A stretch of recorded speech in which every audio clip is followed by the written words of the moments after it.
parkingan guys ng ano ng motorcycle. Ayan, motor circus.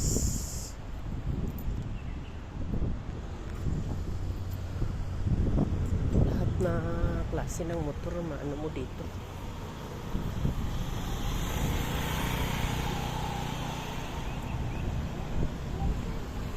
Dito lahat nakaparking sa lahat na nakatira dito.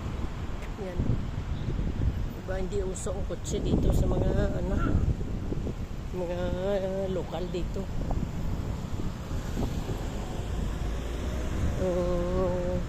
Maliit lang kasi ang lugar na to kaya ang ano ang madalas ang ginagamit nila ano yung yan ganda sa harap.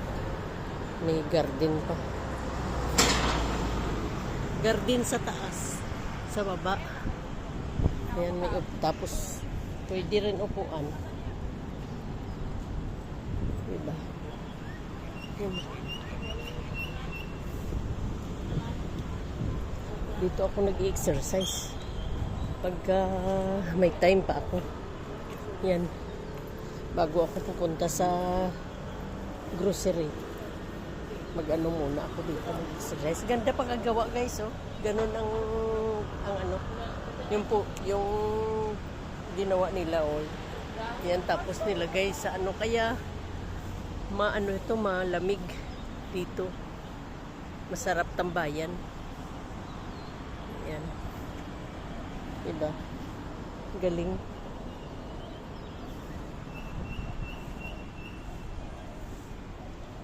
Dito lang ako malapit. Yan, oh. Yung building namin doon, tapos yung grocery na sa ibaba. Kaya ganun. Nagaganda ng mga motor guys lang po.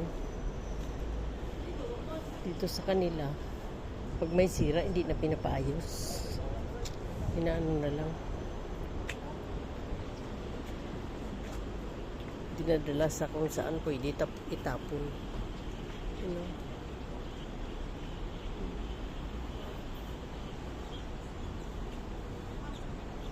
Maganda sa kanila, may parkingan talaga ng motor sa hindi katulad sa atin nagkalat.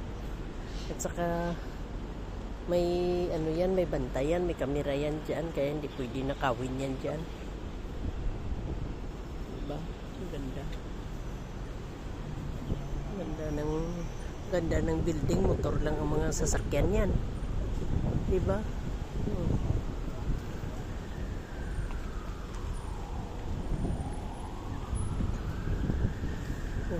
Building.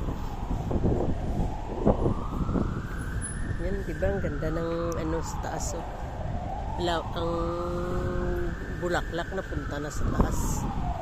Gumagapang ba? Iwan ko kung anong klaseng bulaklak yan.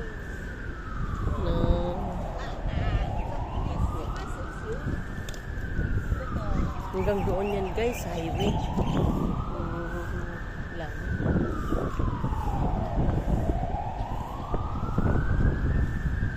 Yan, mag-exercise na ako ng kahit 10 minutes lang. Yan, salamat guys, panood nyo kay Pangga. God bless you all. Happy blessed Monday.